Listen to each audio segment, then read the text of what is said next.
संत रामपाल जी महाराज एक ऐसे महान संत जिन्होंने अपनी सतभक्ति, तत्व ज्ञान, करुणा और सेवा के बल पर समाज में नई मिसाल कायम की है। संत रामपाल जी महाराज की अगुवाई में उनके सभी सतलोक आश्रमों से समाज कल्याण के अद्भुत कार्यों ने समाज को सुनहरे भविष्य की एक नई उम्मीद दिखाई है। संत रामपाल जी महाराज से नाम दीक्षा लेने के बाद लाखों लोगों की लाइलाज बीमारियां जैसे कैंसर, एड्स आदि ठीक हुई। संत जी के ज्ञान से प्रेरित होकर उनके अनुयायियों ने लाखों यूनिट रक्तदान किया। संत जी ने लाखों बहन बेटियों का दहेज मुक्त विवाह करवाया।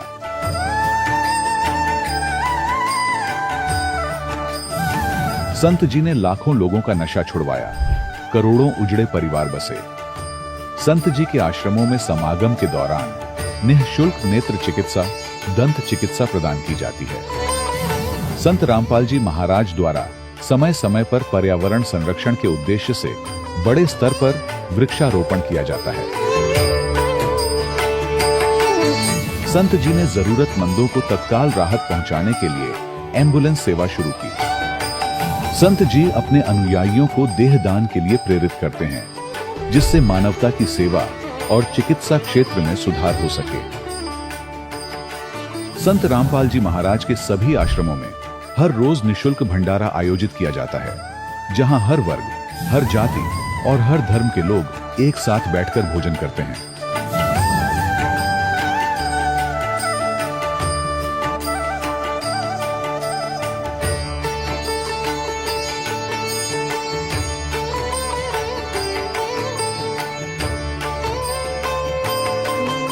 संत रामपाल जी महाराज की अन्नपूर्णा मुहिम ने गरीब और बेसहारा लोगों के जीवन में एक नई ऊर्जा और उम्मीद को जन्म दिया है। घर घर खाद्य सामग्री और जरूरी मदद पहुंचाकर संत रामपाल जी महाराज ने लोगों को दुख और मजबूरी से लड़ने की ताकत प्रदान की है।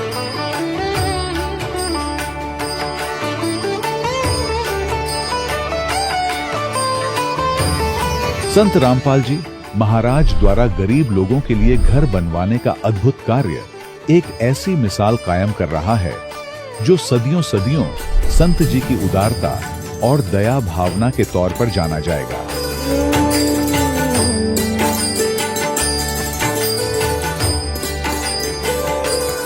संत रामपाल जी महाराज के आश्रम में हजारों बुजुर्गों को सम्मान और प्यार के साथ जीवन जीने का अवसर मिलता है।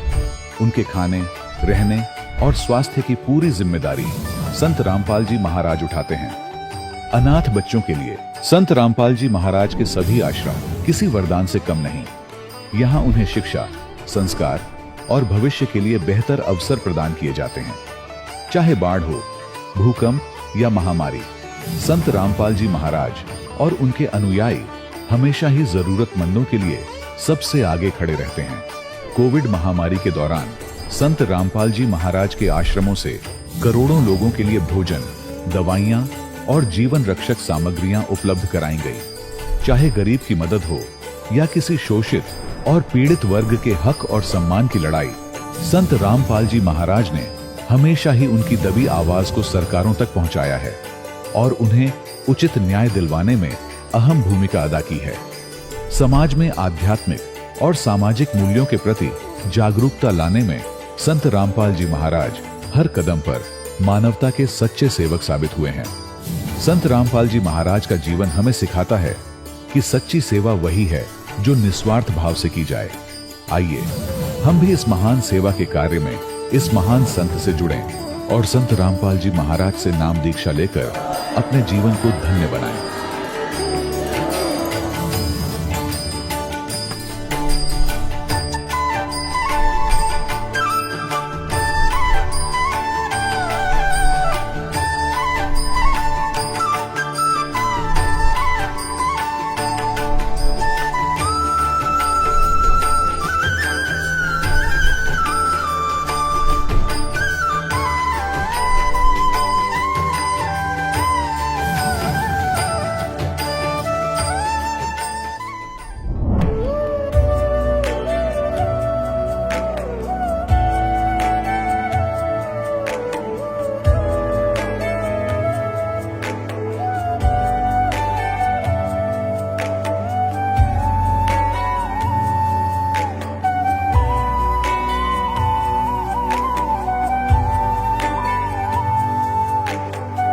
गीता 18 के श्लोक नंबर 62 में भगवान स्वयं कह रहे हैं कि अर्जुन उस परमेश्वर की शरण में जा जिसकी कृपा से परम शांति व शाश्वत स्थान अर्थात सतलोक को प्राप्त होगा।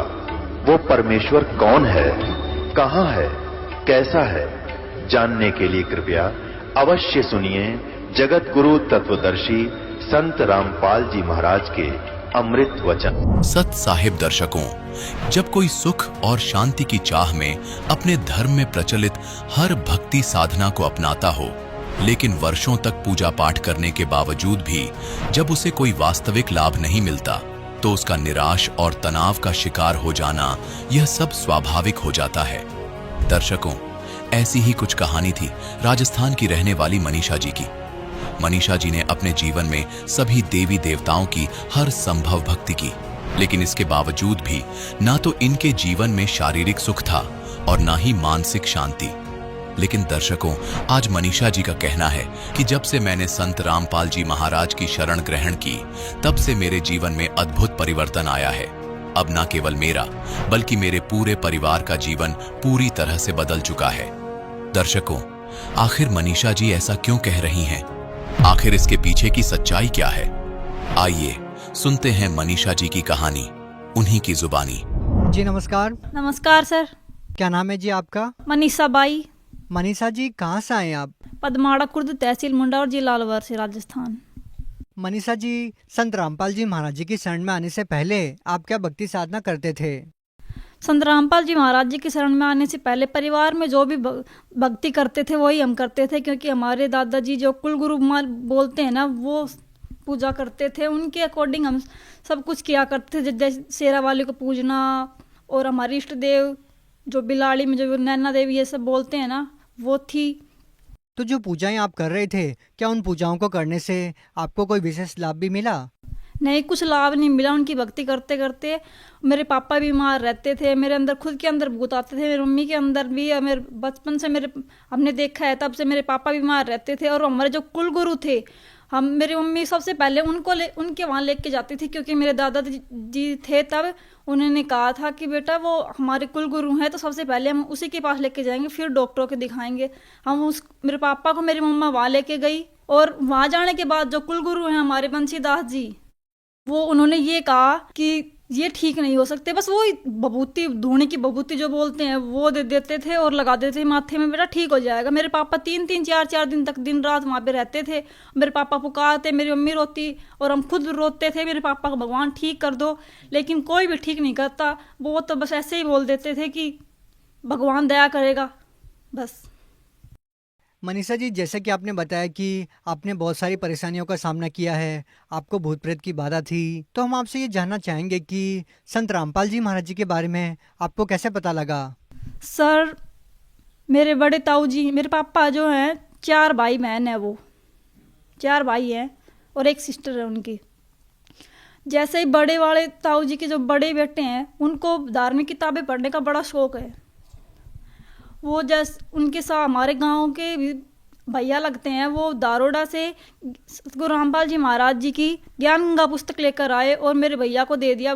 भैया, आपको ये कि धार्मिक पुस्तक पढ़ने का शौक है तो आप ये पढ़ो, आपको सारा ज्ञान हो जाएगा। लेकिन वो उसने पढ़ी नहीं थी, उनके बाहर से देख के उसको ऐसे लगा कि अच्छी किताब है, उसको देनी चाहिए। मेरे भैया को दे दी उसने, और मेरे भैया ने उसको पढ़ा और संत रामपाल जी महाराज जी से नाम दीक्षा ली। और जैसे ही उसको प्रथम नाम मिला, हमें पता नहीं चला।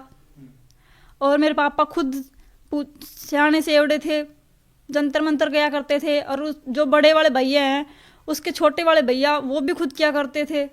उसके पास तो ऐसा एक कड़ा था कि उसको जो भी बंदा उसको अगर हाथ लगाए तो उसके अंदर अग्नि निकलती थी, उसको कोई टच भी नहीं कर सकता था। उसको ये घमंड था कि मैं ही सबसे बड़ा तांत्रिक हूँ, क्योंकि मेरे बराबर कोई और शक्ति है नहीं। जैसे ही वो संत रामपाल जी महाराज के वहाँ गया, आश्रम में गया, और वो जो भगत जी होते हैं वहाँ के, वो बोले, भगत जी आप ये निकाल दो, आपको नाम दीक्षा लेनी है। वो सोच रहा था कि बस कुछ नहीं करना, मेरे बराबर शक्ति नहीं है। तो छोटा सा बच्चा देख रहा था, भगत जी आप ये क्या बातें कर रहे हो, आपको नाम दीक्षा फॉर्म भरवाना थे भरवाओ। उस कड़े को संत रामपाल जी महाराज जी जिसने छोटे से बच्चे ने नाम दीक्षा ले रखी थी उसने निकाल दिया। तो उसने सोचा कि जब इतने छोटे से बच्चे ने क्या नियम और भक्ति की होगी, इतनी इसमें इतनी शक्ति है तो संत रामपाल जी महाराज में कितनी शक्ति होगी। फिर भैया घर पे आए और फिर ज्ञान गंगा पुस्तक ला के दी और फिर पापा ने पढ़ी और फिर हमने सबने नाम दीक्षा ले ली संत रामपाल जी महाराज जी से। मनीषा जी, जैसे कि आपने बताया कि आपका पूरा परिवार भूत प्रेत की बाधा से परेशान था, आपके पिताजी काफ़ी सालों से बीमार थे, तो हम आपसे ये जानना चाहेंगे कि जब आपने संत रामपाल जी महाराज जी से नाम दीक्षा ली तो क्या आपके जीवन की जो परेशानियां थी क्या वो ठीक हुई? मेरे पापा इतना नशा करते थे, दारू भी पीते थे, तम्बाकू भी, सिगरेट सब कुछ किया करते थे और मारते पीटते भी थे। और संत रामपाल जी महाराज जी से नाम दीक्षा लेने के बाद, नाम दीक्षा लेते ही तुरंत उन्होंने छोड़ दी शराब वगैरह सब कुछ। और क्या क्या लाभ मिले आपको? संत रामपाल जी महाराज जी से नाम दीक्षा लेने के बाद मेरे अंदर खुद के अंदर भूत प्रेत आते थे, वो ठीक हो गया। मेरी मम्मी के अंदर भी आते थे, वो भी ठीक हो गया। मेरे भैया को भूत प्रेत दिखाई देते थे और कंकाल सा दिखाई देता था और उसके पूरी बॉडी पे खरोंचे खरोंचे हो जाती थी और वो चिल्लाता था। सर मैं आपको एक और बात बताना चाहूँगी, क्योंकि हमारे घर में मेरे दादाजी और मेरे भैया और मेरे पापा सभी तांत्रिक थे, लेकिन वो फिर भी हमारी दुख दूर नहीं कर पाते थे, क्योंकि दूसरों की दुख दूर करते थे और खुद के अंदर घर के अंदर क्लेश होता था। सतगुरु रामपाल जी महाराज जी से जैसे ही हमने नाम दीक्षा ली वैसे ही हमारे सारे दुख दूर हो गए और हम आज सुखी हैं। और कोई आर्थिक लाभ कुछ मिला है? सर मेरे पापा इतना बीमार थे, वो ठीक होने लग गए, काम करने लग गए, क्योंकि मेरी मम्मा ही उसे खाना खिलाती थी, नहलाती थी, सब कुछ आल टोटली काम मेरी मम्मा करती थी। हम सोचते थे कि अब कैसे क्या होगा, इतने बड़े भी होंगे, पढ़ाई लिखाई भी करनी है।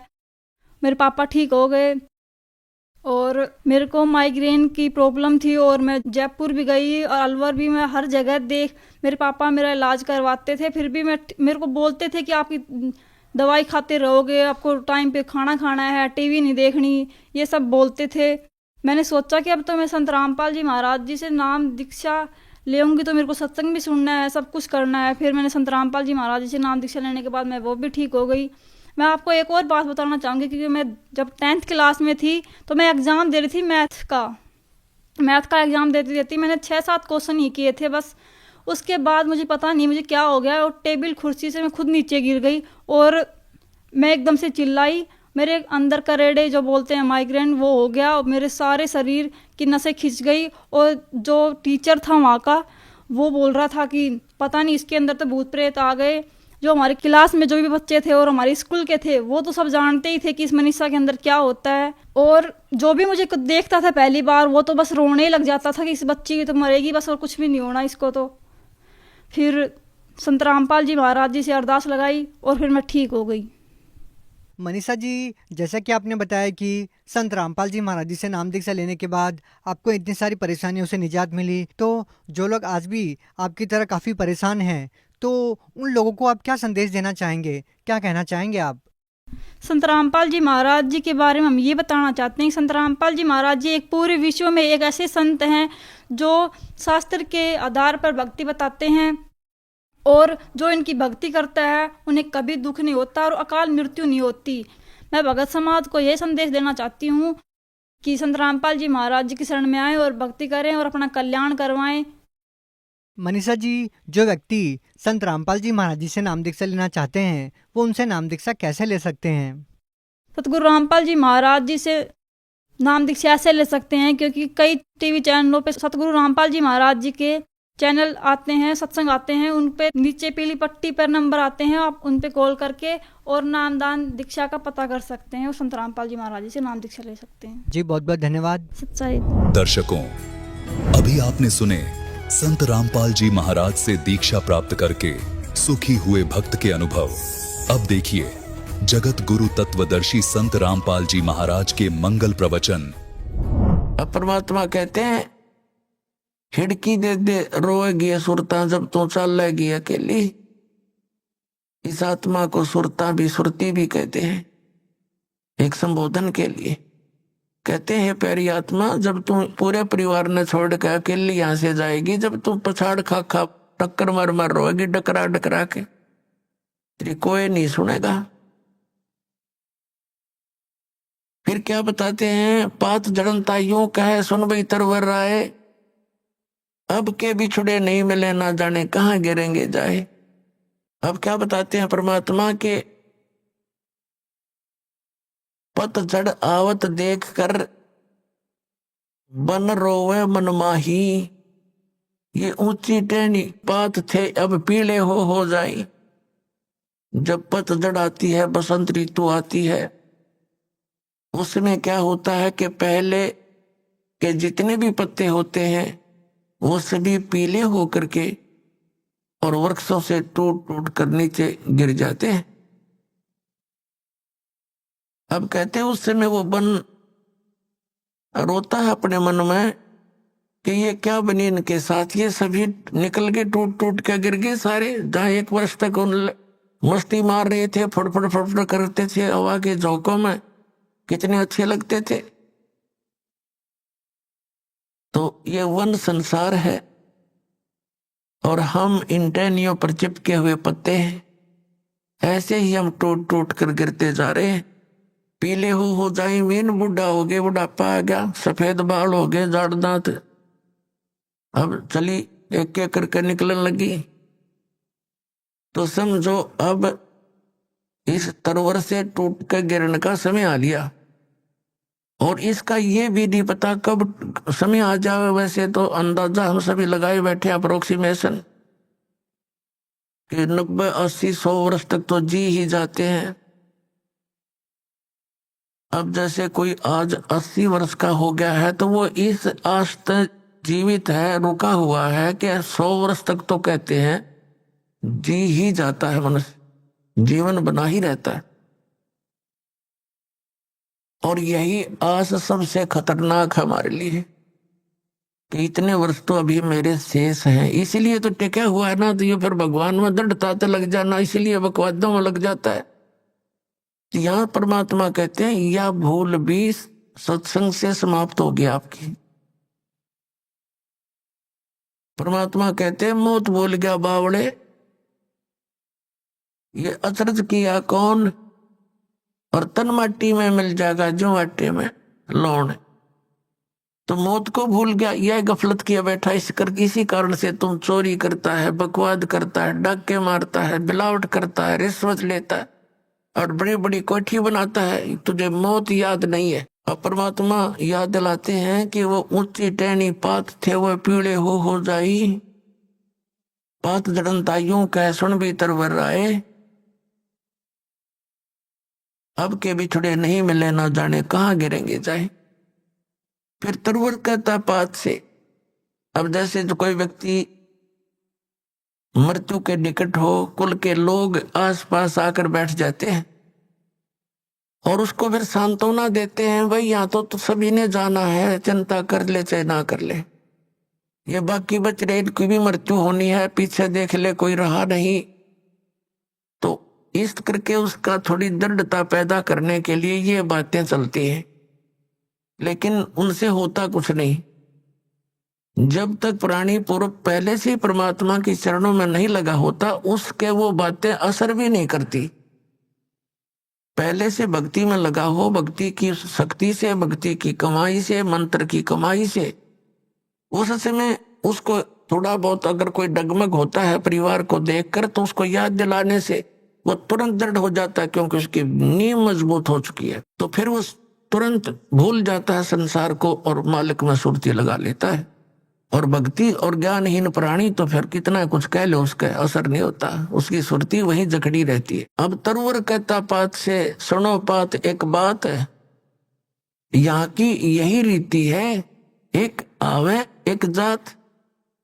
अब जैसे वो पतझड़ के समय टहनियों से पत्ते टूट टूट के गिर गए, पहले वाले तो गिर गए, खत्म हुए, कोई गंदे नाले में पड़ा, कोई पर पशुओं के पैरों नीचे कट के नष्ट हुआ। और तुरंत फिर कोपल फूट आती है, नए पत्ते 10 से 15 दिन के बाद हरा भरा हो जाता वो पेड़ है। और फिर वो कुछ वो जो पत्ते नए नए आए हैं वो एक वर्ष वो नाच कूद लेंगे, फड़फड़ फड़फड़ कर लेंगे, फिर वो ऐसी स्थिति में जाएंगे।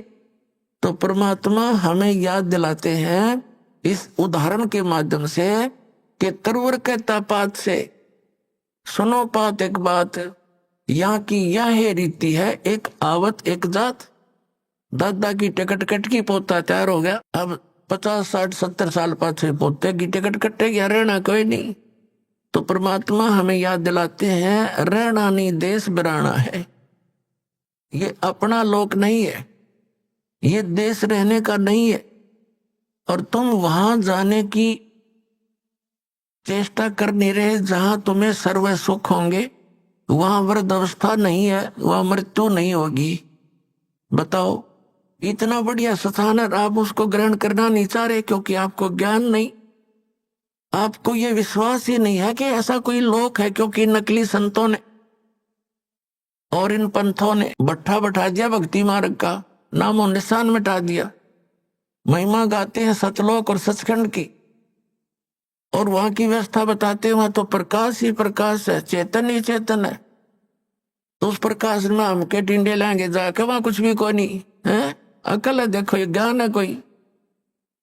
जहां कुछ भी नहीं है, कैसी रुचि बनेगी वहां जाने की। कहते आत्मा उसमें ऐसे मिल जाती जैसे बूंद समुद्र में। कोई बात है कई प्रमाण ऐसा परमात्मा के ज्ञान में। तो वहां पूरी व्यवस्था है, उसकी तो यार नकल है, डुप्लीकेट माल है ये सारा यहाँ का, एज इट इज सृष्टि है। और लेकिन वहां का जो मटेरियल है, वहां का जो पदार्थ है, वो अमर है, वो नष्ट नहीं होते। जैसे एक सैंपल है वहां से, गंगा का जल सतलोक से आया हुआ है। इसके विषय में ना ब्रह्मा को पता, ना विष्णु को, ना इन ऋषि पशियों को। ये तो बहुत नीचे सतर की कहानी है इनकी। तो ये परमात्मा ने एक सैंपल भेज रखा है कि हमारा मटेरियल ऐसा पदार्थ है वहां पर। इस गंगा के जल को आप कहीं रख लो उठा के, इस साइंटिस्टों ने शर मार कर देख लिया, इसका कोई लक्षण ढूंढ नहीं सके किस कारण से है ये। परमात्मा की महिमा को ये साइंस क्या समझ सकती है? ये साइंस परमात्मा के मटेरियल से बने हुए साइंटिस्ट भगवान भूल गए, नास्तिक बनने लगे। तो इस कलयुग में हमें एक सबसे बड़ी खुशी और सहयोग इस शिक्षा का ये है कि हम भगवान पहचान सकते हैं, अन्यथा इसकी कतई जरूरत नहीं थी। इससे क्या बना लिया, परमाणु बम बना लिया, हवाई जहाज बना ली, कार बना ली, सारा दिन फुर फुर, और शांति एक पल की भी नहीं। जहां माया का प्रवेश है वहां शांति नहीं हो सकती। ये अपना पल्ला गांठ लगा लेना। अंगारों पर बैठकर हम शांति ढूंढ रहे हैं, भूबल पर पैर रखे हैं और हम सोच रहे हैं अब शांति होगी, हमें ठंड मिलेगी। तो माया तो भूबल समझ लो, ये अंगारे हैं। और जिसके पास ज्यादा है उतने ही ज्यादा अंगारे उसके पास है। कभी सपने में भी उसको सुख नहीं हो सकता। और जहां भक्ति है, परमात्मा साथ है, फिर इस माया को भी परमात्मा अपने हिसाब से सेट कर देंगे। उसके लिए परमात्मा कहते हैं, माया दासी संत की भगत की, और उभय दे आशीष, विलसी और लातों छड़िया, सुमर सुमर जगदीश। जब हम परमात्मा की शरण में आ जाएंगे, सतनाम का, सच्चे नाम का जाप करेंगे, ये माया आपके चारों तरफ पड़ी रहेगी, लेकिन फिर हमने इसकी आवश्यकता ना रहे। अब जैसे हम शराब पीते थे, बीड़ी पीते थे, यानी हम दास नहीं पीता था, उसे बता रहा हूं, बीड़ी बैड़ी कभी नहीं पी। लेकिन जैसा भी जो भक्त आए हैं शरण में, शराब पीते थे, तम्बाकू प्रयोग करते थे, लंबी लंबी सिगरेट ला के टोर दिखाया करते थे, हैं, मांस खाते थे, और 100 तरह की लोग दिखावा ड्रामे करते थे। ये सारे छूट जाएंगे इस भक्ति मार्ग में, ये प्रतिबंध लगाए जाते हैं। तो वह माया जो वेस्ट जाती थी, एक शराब पीने वाला, उसका तो एस्टिमेट नहीं लगा सकते एक दिन में कितना नाश कर दे। एक सिंपल सी बीड़ी और तम्बाकू प्रयोग करने वाला, सिगरेट पीने वाला, कम से कम 20-30 रुपए डेली बर्बाद कर देता, बल्कि आज तो ज्यादा हो गए होंगे। तो महीने में एस्टिमेट लगाओ तो 1,000 का, तो उसका कम से कम ये खर्चा हो गया, ये बच गया। फिर शराब पीने का तो कोई एस्टिमेट नहीं, एक महीने में 10,000 पी जाए, 15,000 का नाश कर दे। तो वो ऐसे जो हम लोग दिखावा और ये अपना अननेसेसरी वस्तुओं का प्रयोग करते थे वो खत्म हो जाएगा। फिर वह माया आपके चारों तरफ लौटी रहेगी। थोड़े से काम में और खूब गुजारा होगा। परमात्मा की भक्ति में इतनी शक्ति है। जैसे पहले हम देखा करते थे, एक सेठ था, उसका लड़के के पेट में दर्द हो गया और ऐसा है पीड़ा होगी। अचानक ले गए हॉस्पिटल में, प्राइवेट हॉस्पिटल में, जो उनका जानकार था। उसने फटाफट उसने अपने देखा जल्दी, भाई इतनी पीड़ा है तो कोई, उसने अपनी सोच से ऑपरेशन कर दिया अपेंडिक्स का। ऑपरेशन कर दिया, अपेंडिक्स निकाल दी। पीड़ा ज्यों की तो बनी रही। जब पेन किलर बंद करी तो फिर ज्यों की तो पीड़ा। फिर उसी तरह फिर दूसरे डॉक्टर के पास ले गए। उसने क्या देखा कि इसकी जो है ना झिल्ली में डिफेक्ट है, वह झिल्ली निकाल दी उसकी। फिर पीड़ा ज्यों की त्यों बनी रही। फिर देखा कि फिर लास्ट में पता चला कि इसकी बड़ी आंत में बहुत इन्फेक्शन है। अब कहां से चला था, लाखों रुपया लाग गया, बिरानमटी नौकी नहीं हुई, जब जाकर उसकी जान बची। और 2-3 महीने तक ऐसे बिरानमटी रही। और अब क्या होगा जब भक्ति से हम जुड़ जाएंगे। पुण्यात्मा, इसलिए भगवान की तलाश की जाती है, क्योंकि हम बहुत युगों से पापों का ढेर लगाते आ रहे हैं। पाप के प्रभाव से थोड़ा बहुत हानि शरीर में भी होने लगती है, तो थोड़े ही ट्रीटमेंट में 100 रुपये की दवाई में आप स्वस्थ हो जाओगे, और नहीं तो लाखों लाख का पीछा छूटर मौत भी हो जाए। तो इस प्रकार परमात्मा आपको सहयोग देने लगेगा। ये दास का बहुत बिटर एक्सपीरियंस है इस मार्ग में, क्योंकि तभी इस मार्ग को, परमात्मा के मार्ग को और उसके आदेश को आप तक पहुंचाने की चेष्टा की है कि इससे बहुत लाभ मिलेगा आपको। ऐसा लाभ मिलेगा आप सोच नहीं सकते।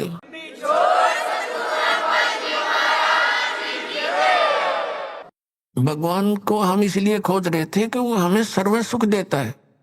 तो सर्व सुखदाई परमात्मा मिला ही नहीं था, अब मिला सर्व सुखदाई। अब ये सुख ही सुख देगा, यहां दुख हो ही नहीं सकता। जैसे बर्फ है, एसी रूम है, वो ठीक चल रहा है तो उसमें गर्मी का काम क्या।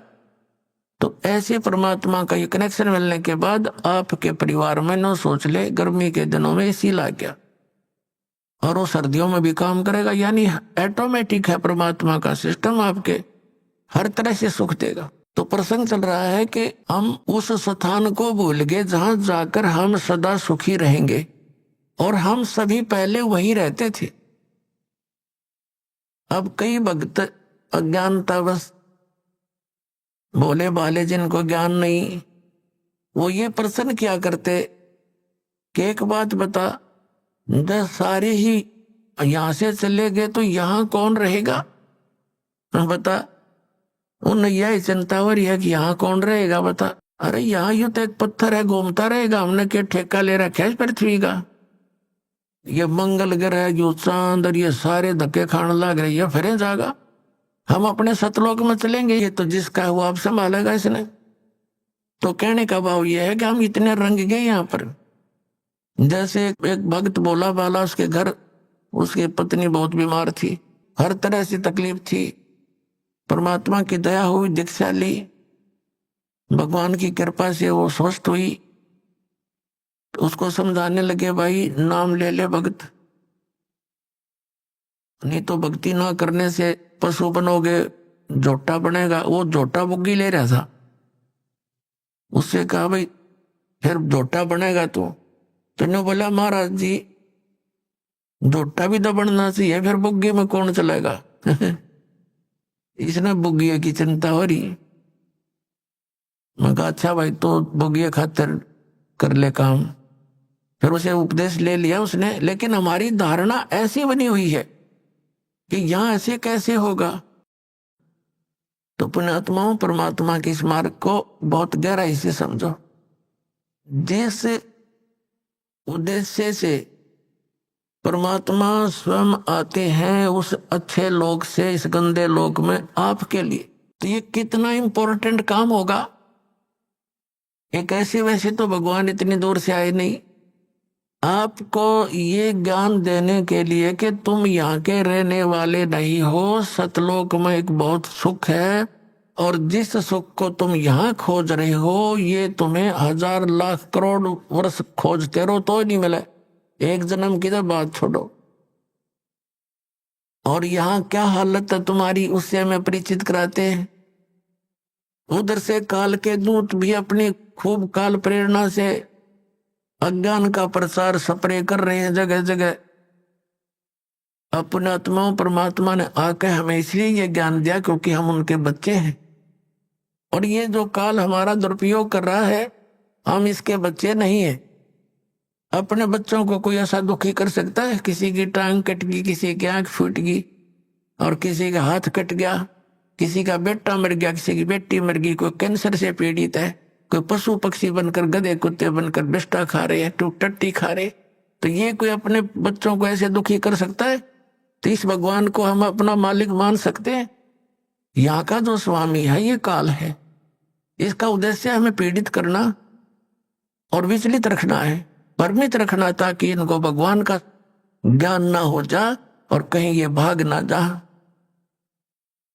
तो उससे पहले ये अपने संत भेज के हम हमारे वो भी बच्चे परमात्मा के वो संत हैं, या जैसे भी उस काल का फंस गए वो उस अज्ञान के मास्टर बन गए, उस अज्ञान को जगह जगह प्रचार करने लग गए। भोली आत्माओं ने उनको संत महात्मा मानकर उनके एक एक वचन को शिरोधार्य कर लिया। अब ये सच्चा ज्ञान जब आता है तो पुराना पेंट उतरता नहीं जल्दी सी, तो दास के ऊपर दया करी परमात्मा ने कि पहले इन सभी सदग्रंथों का ज्ञान करवाया, और फिर इन संतों के वचनों को देखा कि ये क्या बताते हैं, हमारे सदग्रंथ क्या बताते हैं। फिर पता चला कि ये तो भाई गलत कर रहे सारा काम, ये तो आसपास में नहीं सदग्रंथों के। 1 2 3 4 10 सैकड़ों की संख्या में इन संतों को के इतिहास को, इनके ज्ञान को दास ने पढ़कर देखा, शायद ये तो अच्छा महात्मा दिखाई देता है, इसका शायद ठीक मिल जाए। फिर जो चले गए यहाँ से महापुरुष जिनका बड़ा बोलबाला था, मैं रसीदानंद जैसे नकली, इनसे बड़ा प्रभावित था दास, और दास ने इसके सत्यार्थ प्रकाश को इस उद्देश्य से इस तत्व ज्ञान की प्राप्ति के बाद पढ़ा। पहले भी पढ़ते थे, पहले समझ में नहीं आता था कुछ भी कि महापुरुषों की वाणी हम नहीं समझ सकते, ये सोच कर रख देते थे इसको, ऐसे इन पुराणों को रख देते थे, भाई ये तो भगवान की माया है, हम क्या समझ सके।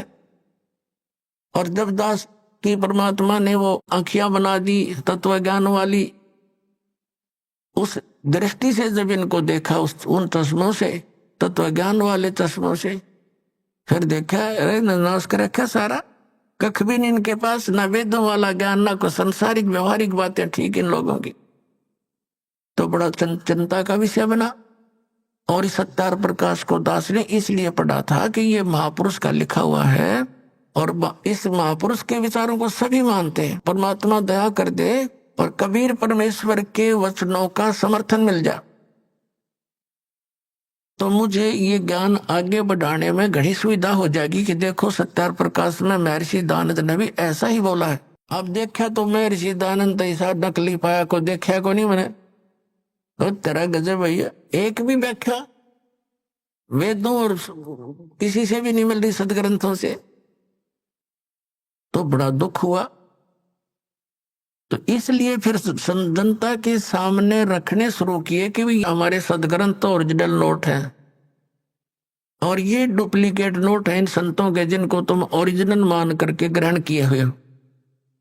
अब प्रारंभ में तो दास को बड़ी कठिनाई का सामना करना पड़ा, क्योंकि श्रद्धालु लोग ये कहते हैं कि किसी की आलोचना नहीं करनी चाहिए, अपना ज्ञान बताओ।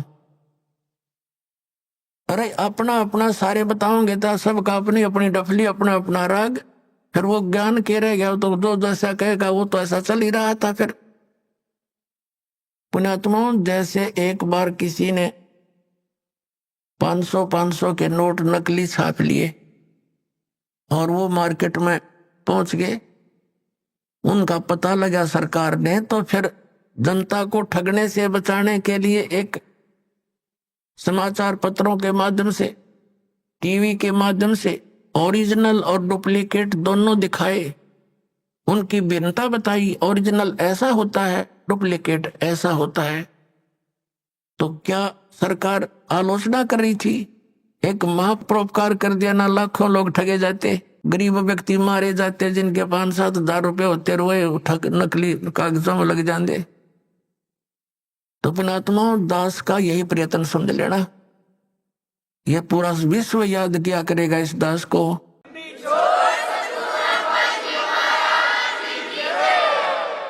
इस सच्चाई को ऊपर लाने के लिए, इस ज्ञान को उठाने के लिए सहयोग तरह कबीर भगवान का, लेकिन दास उसका बैल है और उसी के सहारे से इसको गाड़ी को खींचकर पटड़ी पर चढ़ाया है। पहले तो खाचे में कीचड़ में डाल रखी थी और इसमें बहुत से संकट दास के ऊपर आए हैं। साथ में हमारे बच्चे जो परिचित हो गए थे, उन्होंने बड़ा सहयोग दिया अपने बहन भाइयों को समझाने का, वहां तक ये संदेश भगवान का पहुंचाने में बहुत सहयोग दिया है। और आपका भी फर्ज बनता है, ये सच्चाई है और सच्चा ज्ञान है, इससे पूरे विश्व में शांति होगी। प्रत्येक प्राणी का कर्तव्य बनता है, पहले आप अच्छी तरह समझे दास के विचारों को और शब्द ग्रंथों को और उन महापुरुषों के विचार जो दास आपके रूबरू कराता है कि उन महापुरुषों ने भी ऐसी साधना की, उनसे उनका मोक्ष हुआ। तो उनको अच्छी तरह समझकर फिर आप लगो और साथ में औरों को भी ट्राई करो प्यार से। ये मार्ग कोई बलपूर्वक कराने का नहीं होता, ये ज्ञान से होगा। और काल भगवान ने एक प्रार्थना की थी परमात्मा के समक्ष, कबीर जी के समक्ष, कि हे परमात्मा, आप चौथे युग में जितना चाहो जीव ले जाना, लेकिन एक दया करना परमात्मा कि जोर जबरदस्ती ना करना। सतकल युग में जब आप ले जाओ, अपना ज्ञान देना, आपका ज्ञान ग्रहण करें, वो आपके हो जा, और मेरे ज्ञान को माने वो मेरे पास रह जा, मेरा आहार बने रहे। जबरदस्ती ना करना और अपना ज्ञान समझा के कितने ले जाना। अपना परमात्मा ने कहा था ठीक है भाई, ज्ञान बगैर तो मैं ले ही नहीं जा सकता। पहले ये अगर वैसे भी ले जा तो वहां टेके नहीं, ये फिर आऊंगे वापस। पहले वही ना रहा करते, तो मालिक को मालूम ही था कि ज्ञान से दृढ़ करूंगा इनको, और यहाँ के दुखों से ये छक चुके होंगे, यहाँ के इन कोठी बंगलों से भी ये छक चुके होंगे। आप देख रहे हो विदेशों में बड़ी सुविधा के सारे साधन वैज्ञानिक बना लिए, और वो क्या कहते हैं, नहर के किनारे लौट कर शांति प्राप्त करते हैं। उन कोठिया ने सारे इंस्ट्रूमेंटा ने छोड़ के है, तो ये पहले हमारे अंदर रहेंगे, क्यों सर में दर्द कराए वो बीमारी को ठीक करी। तो ऐसी शांति होनी वही है, ये तो एक उफान है इस काल का डाला हुआ। ये बना ले, ये बना ले, रिमोट बना ले, इससे सुख हो जाएगा। टट्टू सुख होगा? सुख तक परमात्मा की भक्ति से होगा, आने वाले कष्टों के से बचाव होगा, उससे सुख होगा। तो प्रसंग जो चल रहा है वही आते हैं। तो परमात्मा ने आके हमें ज्ञान दिया है कि सतलोक के अंदर तुम्हें कोई दुख नहीं, और वहां चलो, वहां जाकर के तुम्हें परम शांति होगी। और परमात्मा ने कहा था कि जैसे अपना ज्ञान दे करके आप यहां से ले जाना, जैसे वेदों में प्रमाण है, आपको बहुत बार दिखाया है, समय आने पर दिखाएंगे आज भी, कि वो परमात्मा सतलोक से गति करके आता है। वो 3 प्रकार के शरीर में सभी अपने प्राणियों के, सभी ब्रह्मांडों का वो देखभाल करता है, पालन पोषण धारण पोषण करता है। एक शरीर है मनुष्य सदृश है परमात्मा, नर नारायण देह है। ये शरीर मनुष्य को भी परमात्मा जैसा ही मिला है, लेकिन उसकी सामर्थ्य, परमात्मा की शक्ति, उसका नूर वहां पर विशेष है, अलग है, हमसे ज्यादा। इसलिए तो परमात्मा है, एक आत्मा एक परमात्मा। तो अपने आप 2 हो गए, एक श्रेष्ठ आत्मा, एक आत्मा सिंपल। तो ऐसे एक नागरिक है, एक राजा है, सकल दोनों की एक जैसी है। मनुष्य दोनों है, लेकिन उसके सामर्थ्य में दिन और रात का अंतर है। ऐसे ही परमात्मा और जीव में समझो, जीव जीव है, एक नागरिक है, परमात्मा हमारा राजा है, वो मालिक है, वो जनक है, हमारा पिता भी है, उसमें सर्व गुण है। तुम्हें माता च पिता तुम्हें बंधु च सखा तुम्हें, तो उसके अंदर सभी गुण है परमात्मा के अंदर। वो सबका भ्रातर भी वही है, माता यानी जनक भी वही है, पालक पिता भी वही है, बंधु असली साथी भी वही है, और मित्र भी वही है, बंधु यानी भाईचारा वही है। तो काल ने कहा था कि आप अपना ज्ञान देकर ले जाना, परमात्मा जोर जबरदस्ती ना करना। अब जैसे परमात्मा सचखंड से चलकर आता है, वो 3 प्रकार से अपने जीव शरीर की स्थिति में 3 प्रकार के शरीरों में काम करता है। मनुष्य सदृश ही है वह, जैसे एक शरीर में तो सतलोक में रहता है, स्थायी रूप में, करोड़ सूर्य मिला दे, करोड़ चंद्रमा उसके एक रोमकूप में, इतनी रोशनी है, वो भी फीकी पड़ जा समझो। और तख्त पर विराजमान है, जैसे राजा बैठता ऐसे मुकुट वगैरह धारण करके परमात्मा, ऊपर सफेद छत्र है, सफेद मुकुट है परमात्मा का, सफेद ही सिंहासन है सारा उसका, वहां विराजमान है। और दूसरे रूप में वो क्या करता है, एक तो शिशु रूप धारण करके प्रत्येक युग में आता है, और एक सरोवर के ऊपर कमल के फूल पर विराजमान होता है, वहां से कोई निसंतान दंपति उनको ले जाते, प्रत्येक युग में ऐसी लीला। और फिर वो कंवारी गायों का दूध पीता है, कंवारी गाय दूध देती है, परमात्मा पीते हैं, उनकी परवरिश की लीला ऐसे पूरी होती है।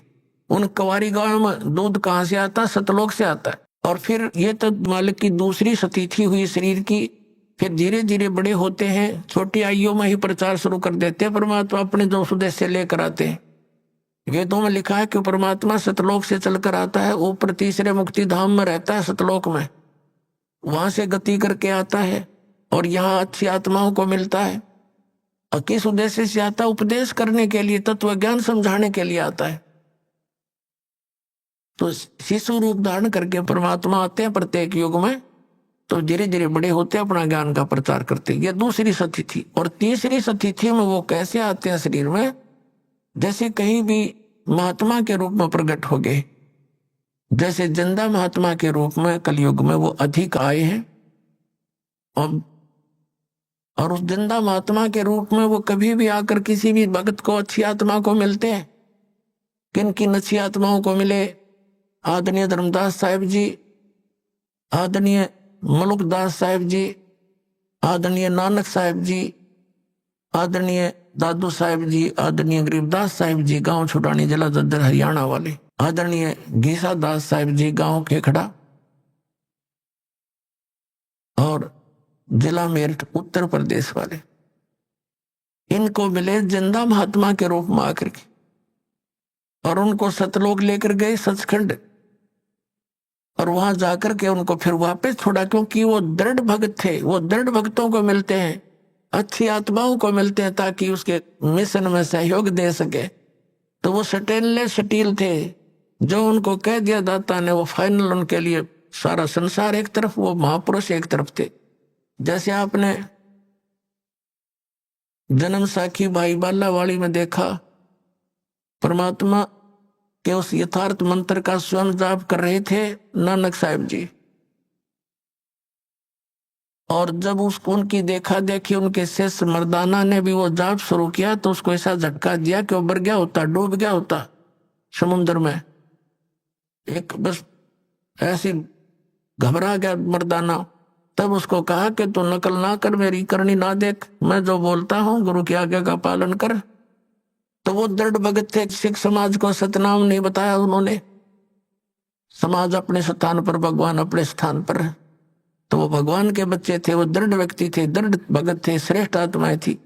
उनका उद्देश्य ये नहीं था कि भाई मैं इसके ना बताने से कोई हानि समाज को होगी, नहीं, वो तो जैसी थी उसी चल ही रही थी। अब उससे घनी हानि हो जाती जब वो डिक्लेयर कर जाते। आज ये सारे नकली पंथ, या सतलोक की महिमा गाने वाले काल के द्वारा चलाए गए सारे नकली पंथ, अब गुरु ग्रंथ साहब से पढ़कर यही नाम देते रहते ऐसा झटका दे दिया कि डर गए सारे, पूरा सिख समाज के खबरदार देश नाम का जाप किया। मर्दाना ने किया था, मर गया होता, और गुरु जी का आदेश है, उसकी आज्ञा की अवहेलना हो जाएगी। ऐसा भय पैदा कर गए। क्या वो हमारे हितैषी नहीं थे? वो परम हितैषी थे, वो जान ही जान थे कि आग लग जाएगी, जाइए मंत्र दे दिया था, नाश हो जाएगा बात का। तो ऐसे उन दृढ़ भक्तों को परमात्मा आकर मिलते हैं। तो ये तीसरी स्थिति थी उनकी। अब उनको हिदायत दे दी थी कि समय आने पर इसको फिर देंगे अपने बच्चों को। अब जैसे कोई भी हिंदू धर्म में देख लो, सिख धर्म में देखो, विशेषकर इन दोनों धर्मों में दास देख रहा है कि यहाँ विशेष धर्म की व्यवस्था है। जैसे सिख समाज के अंदर वाणी का पाठ और वहां उनका लंगर चलता है। 2 यज्ञ करते थे, एक धर्म यज्ञ और एक ज्ञान यज्ञ, वाणी का पाठ। तो इनसे क्या होता है, मोक्ष नहीं हो सकता संग जन्म भी इन क्रियाओं से, लेकिन मनुष्य के शरीर की संख्या बढ़ जाती है। अब वो ऐसे ही हिंदू धर्म के अंदर जैसे गीता जी का पाठ करो, डेली एक अध्याय का पाठ करो, या वैसे कोई अपना धर्म पुण्य करते रहते हैं, कोई भंडारा कर दिया किता, गांव गांव में नगर में ये ऐसे चलते रहते थे। तो इन क्रियाओं से क्या होता है कि मनुष्य जीवन मिल जाता है। परमात्मा की वाणी है सुख संवेद में कि धर्म तो 10 का नहीं और 10 के तीनों लोग, खैरायत में खैर है कीजिए आत्म को। और दूसरा ये था, तो उससे क्या होता है, जैसे यज्ञ है ये ग्लूकोस है, एक रोगी है, जैसे दास ने बताया कि हमारे जन्म और मृत्यु का दीर्घ रोग लगा हुआ है। ये दीर्घ रोग उसी ट्रीटमेंट से कटेगा जो महापुरुषों ने खुद प्रयोग किया और परमात्मा ने आकर बताया। और अब इस दास को इस मार्ग का मास्टर बना दिया, डॉक्टर बना दिया, सर्जन बना दिया। अब दास के पास वो मार्ग है, वो सारी व्यवस्था है।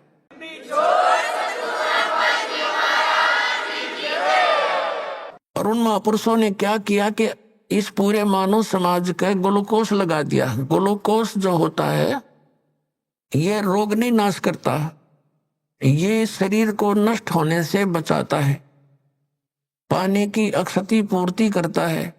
जैसे सर्जन यानी डॉक्टर कई बार गया हो, कोई इमरजेंसी केस आ जाते हैं, तो ये कंपाउंडर और दूसरे उनसे पूछते हैं जी ऐसे ऐसे मरीज है क्या करें, तो कहता है इसको ग्लूकोज लगा दो और ये इंजेक्शन लगा दो, तब तक मैं आता हूं। तो वो घंटे 2 घंटे या अगले दिन भी आता है, तो वो ग्लूकोज लगाने से वो शरीर उसका नष्ट नहीं होता। और आके फिर वो चेक करके उसको जो ट्रीटमेंट देना है वो डॉक्टर देगा, रोग कटेगा उस डॉक्टर के उस ट्रीटमेंट से या ऑपरेशन से, जो भी वो चाहेगा, सर्जरी से। ग्लूकोज उसकी रक्षा करती रही, शरीर का नाश नहीं होने दिया। तो इस मानव समाज को वो महापुरुष ग्लूकोज लगा के इन यज्ञों का ओनली, बस ये ट्रीटमेंट नहीं दिया उस समय, क्योंकि कुछ ऐसी स्थिति थी। तो अब परमात्मा ने इस दास को भेज दिया, वो डॉक्टर बना के, वो सर्जन बना के, और आदेश दे दिया। उनको मना कर दिया था सतनाम नहीं देना, दास को आदेश दे दिया कि अब दे सतनाम और दे दे सार नाम। समय आ गया पिछली पीढ़ी का। बोलो सतगुरुदेव।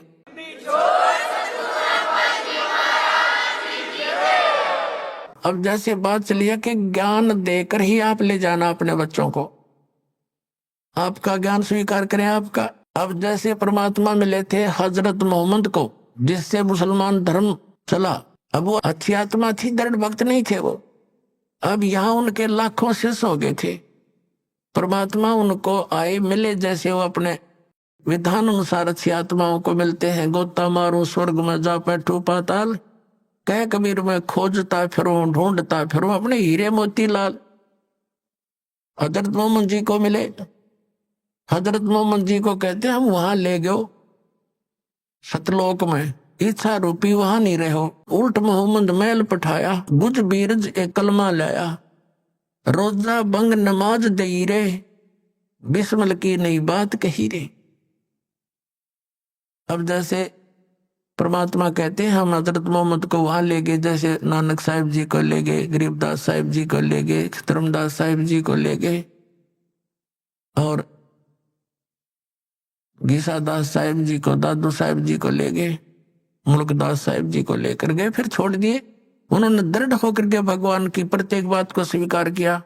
उन्होंने तो वही कह दिया था भगवान हमें यहीं रख लो, लेकिन हजरत मोहम्मद वहां नहीं रहे, अपनी मर्जी से न बोले नहीं जी मैं तो वहीं ठीक हूं, और वहां भी मैंने बहुत प्रचार करना है, बहुत अभी तो काम अधूरा रहता है। अब परमात्मा ने सोची चल इसको कुछ राहत दे देते हैं। उसको उनको क्या बताया फिर परमात्मा ने कि रोजा बंग नमाज दई रे, बिस्मिल की नहीं बात कही रे। हजरत मोहम्मद जब पहली बार गए तब तो वो काल तक सीमित थे, पर्दे के पीछे से आवाज आई थी नमाज करो, 50 नमाज करने की कही थी, फिर दोबारा प्रार्थना की, कुछ कम कर दी, फिर और प्रार्थना करी, फिर कम कर दी, लास्ट में 5 बार की नमाज पर फाइनल हुआ था उनका कि 5 बार तो नमाज करना ही करना पड़ेगा। और रोजा में व्रत और बंग आवाज लगाना, हे भगवान दया करियो, आवाज लगाकर आवाज ये साधना करना। तो कहते हैं उस हजरत मोहम्मद जी जहां से ये आदेश लेकर आए थे उसमें भी उस काल भगवान ने भी इनको बिस्मिल करने का आदेश नहीं दिया था। क्या बताया है कि रोजा बंग नमाज दई रे, बिस्मिल की नहीं बात कही रे।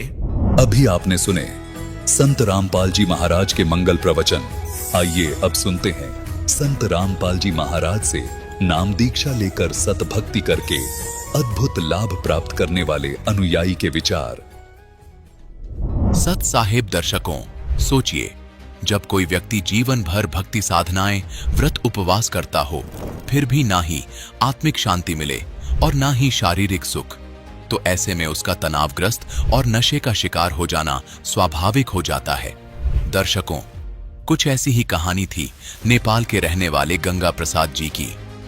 गंगा प्रसाद जी ने अपने जीवन में अनेकों प्रकार की भक्ति साधनाएं अपनाई।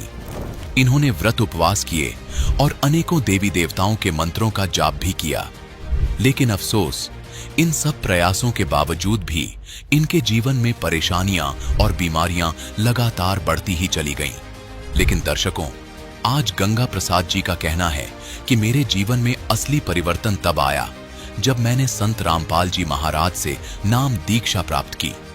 संत रामपाल जी महाराज से दीक्षा लेने मात्र से इनका और इनके परिवार का जीवन पूरी तरह से बदल गया।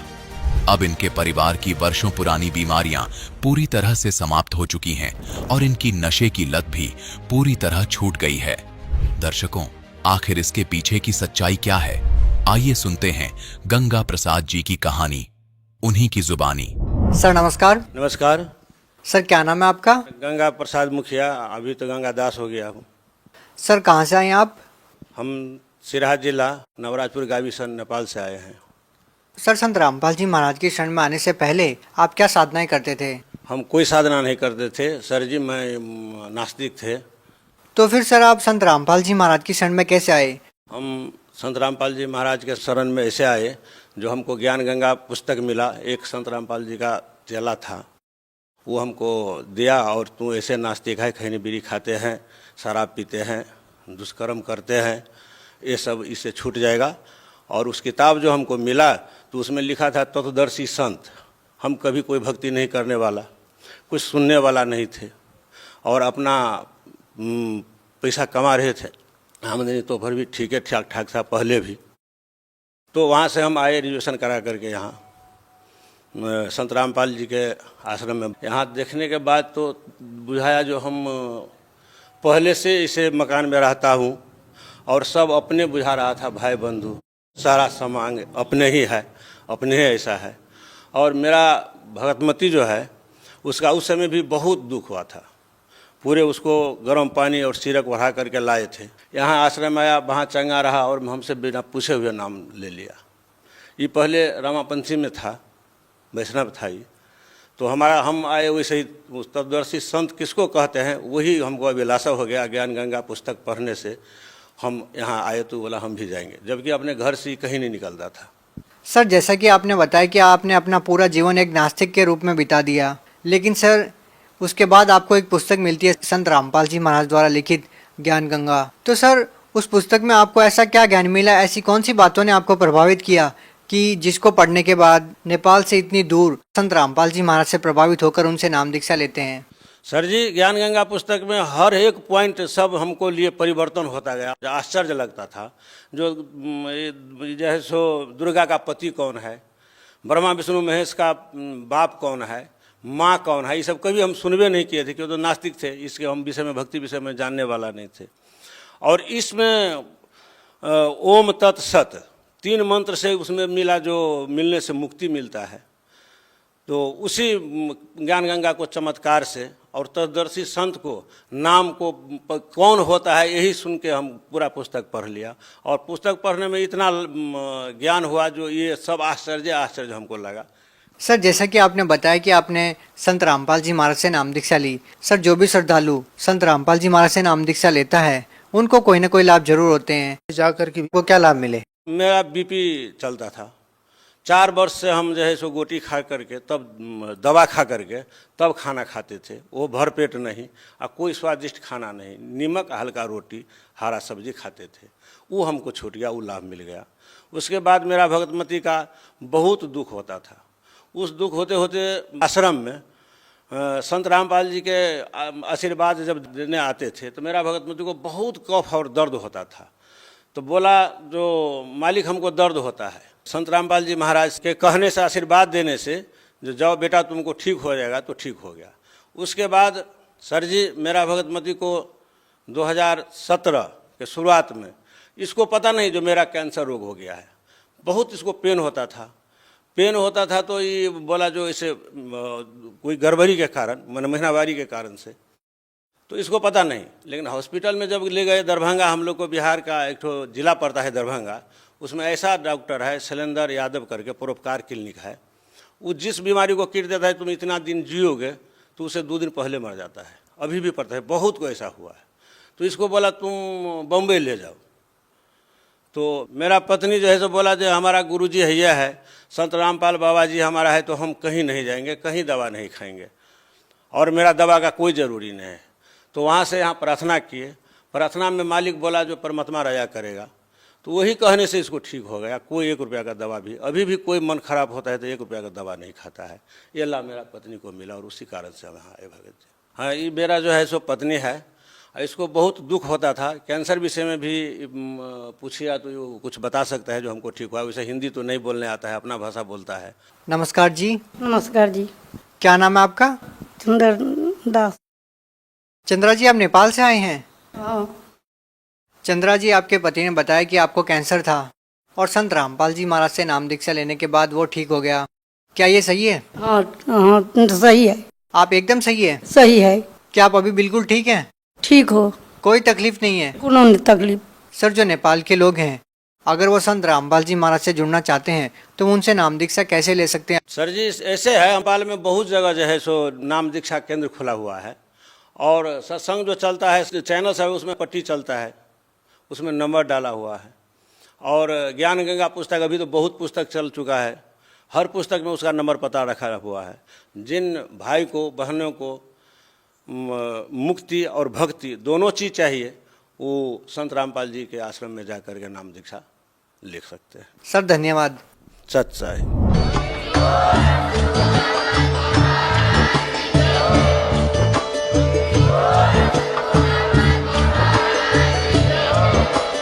आप सुन रहे थे जगत गुरु तत्वदर्शी संत रामपाल जी महाराज जी के मंगल प्रवचन। अधिक जानकारी के लिए विजिट कीजिए हमारी वेबसाइट www.jagatgururampalji.org। संत रामपाल जी महाराज जी के शुभ आशीर्वाद से पूरे विश्व भर में 500 से भी ज्यादा नाम दीक्षा केंद्र हैं, जिन पर संत रामपाल जी महाराज जी द्वारा ऑनलाइन निशुल्क नाम दीक्षा दी जा रही है। अपने नजदीकी नाम दीक्षा केंद्र का पता करने के लिए संपर्क करें 8222880541।